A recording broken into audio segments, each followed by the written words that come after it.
So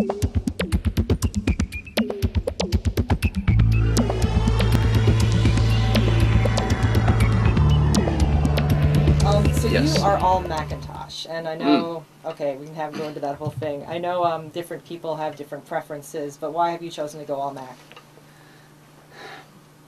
Out in the this is a really touchy subject with you PC guys out there, but you Mac guys get it, and it's because, you know, maybe I'll be fair. Maybe it's because my first computer, for my first real computer, actually was an Atari ST with Notator, which became Logic eventually. But my first real computer was a Mac. The guys I was working with, they used Macs. It was just a natural thing for me to say, I'm going to buy a Mac. Now, having said that, and working with a Mac for the last 8 years, I guess, total, maybe a little longer, I do work with PCs once in a while. And I curse them as soon as I get in front of them. File management and just the way you do things, it seems like I'm jumping through hoops.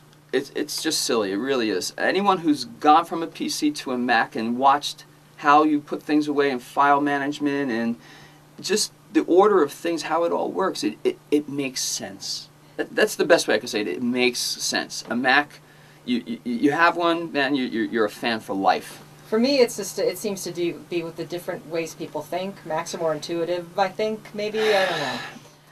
Maybe that's even more fair too, to say Mac is the way I think. Yeah. The way I approach things. So what about there being more things available for PC than for Mac? How do you approach that? Like, a lot of people will be like, oh, I can't get as many plugins, or I can't get, I mean, I don't know if you necessarily work with that. I don't find that true at all as far as in my music industry. I don't find there being anything that's I mean, the staple of the market is Pro Tools. That's what I run on my Mac.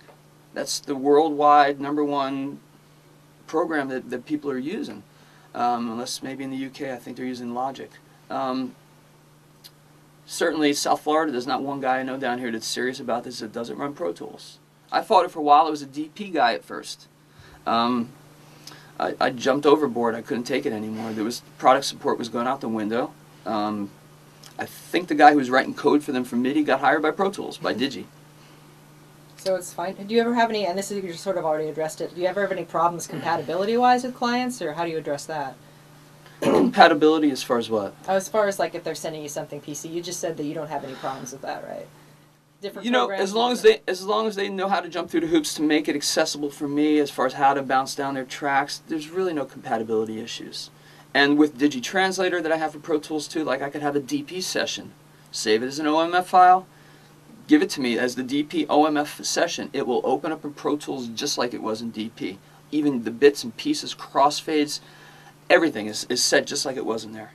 Because that's like, what, half your job is troubleshooting that sort of stuff? I would assume. I mean, that's it takes away from the creative process when you got to start figuring out what's what first. It really does. Yeah, and then it frustrates you and it costs the client more money as well. So it should cost the client more money. Yeah. Yeah. Oh God. Haven't approached that with the recent band yet. Okay. But they're good guys.